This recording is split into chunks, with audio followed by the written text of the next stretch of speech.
Hello বন্ধুরা, আজকে আমি দেশি মুরগি রান্না করব। তার জন্য মুরগির মাংসটাকে ভালো করে ধুয়ে নিয়েছি। ধুয়ে নিয়ে এর মধ্যে নুন, হলুদ আর সর্ষের তেল দিয়ে এটাকে হলুদ আর তেল দিয়ে মেখে রাখবো।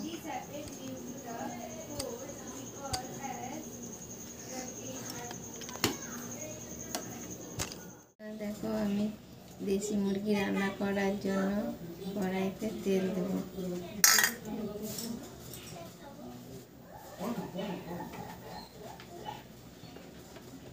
কড়াইতে তেল দেবো।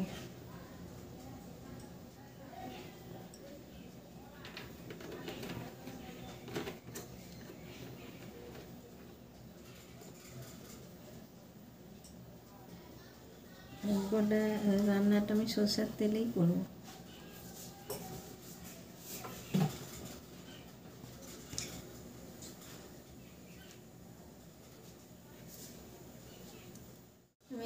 তেলটা গরম হয়ে গেছে। দেখো বন্ধুরা, এবার এর মধ্যে দারচিনি, লবঙ্গ, এলাচ আর সামান্য জিরে দেবো।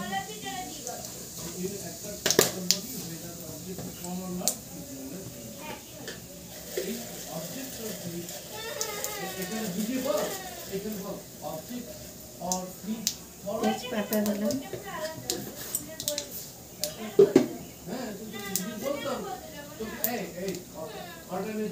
এবার আমি পেঁয়াজ কুচি রেখেছিলাম,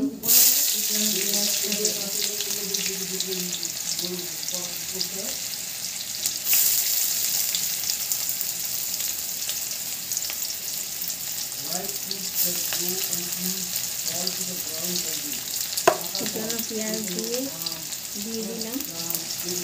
এবার একটু ওর মধ্যে সামান্য লবণ দেবো। পেঁয়াজটা একটু ভাজা ভাজা নরম হয়ে যাবে পেঁয়াজটা।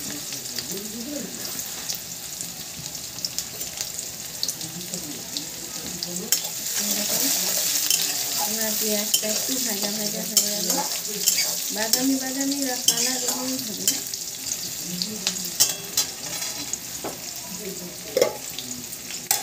এই যে আমি মাংসটা মেখে রেখেছিলাম, ওটা এবার এর মধ্যে দিলাম।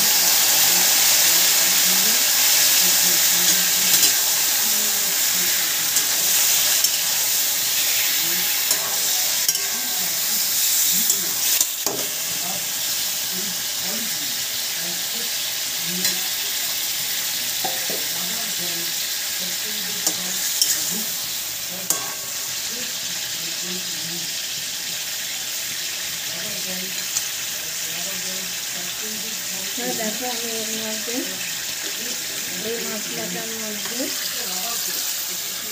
এই মশলাটা আমি কেটে রেখেছিলাম। এটা পেঁয়াজ, আদা, রসুন আর কাঁচা লঙ্কা দিয়ে পেস্ট বানিয়ে রেখেছিলাম। এটা এবার এর মধ্যে দিয়ে দেবো।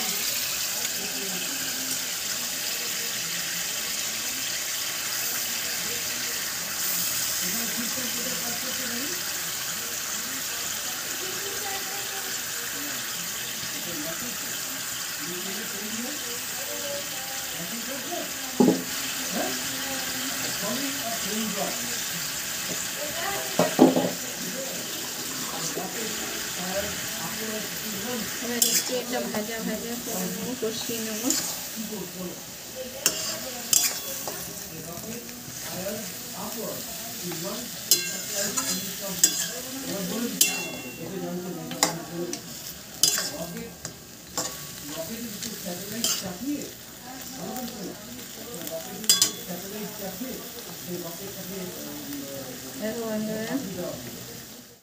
এর মধ্যে জিরের গুঁড়ো, লঙ্কার গুঁড়ো, হলুদের গুঁড়ো আমি পরিমাণ মতো দিয়ে দিয়েছি।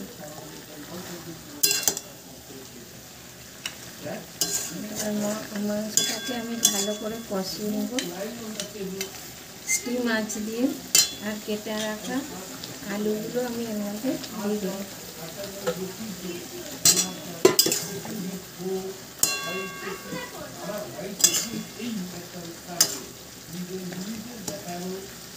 এবার আমি আঁচটাকে কমিয়ে দেবো, দিয়ে এটাকে ঢাকা দিয়ে দেবো।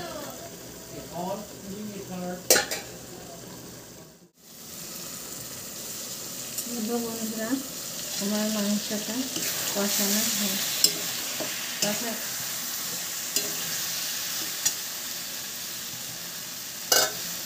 দেখো বন্ধুরা, আমার মাংসটা কষানো হয়ে এসছে। মাংসের কালারটা এসে চলে।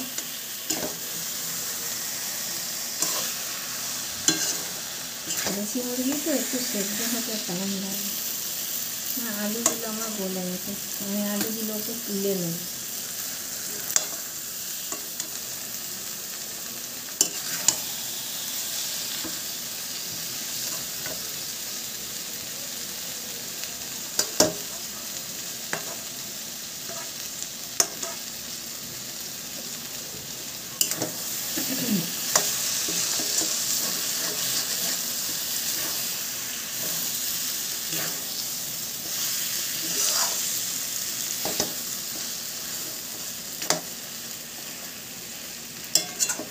আরেকটু কষানো হবে, তারপরে এর মধ্যে জল দিবে। কিন্তু মাংসটা হয়ে গেছে, এবার আমি এর মধ্যে জল দেবো।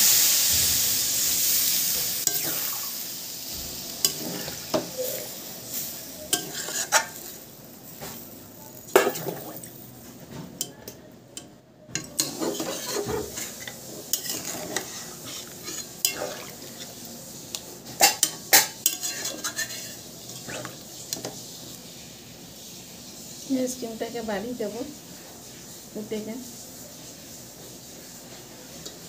আবার একটু ঢাকা দিয়ে দেবো মাংসটা সেদ্ধ হওয়ার জন্য। দেখো বন্ধুরা, আমার মাছের ঝোলটা রেডি হয়ে গেছে। এবার নামানোর আগে আমি এর মধ্যে ধনেপাতা দিই।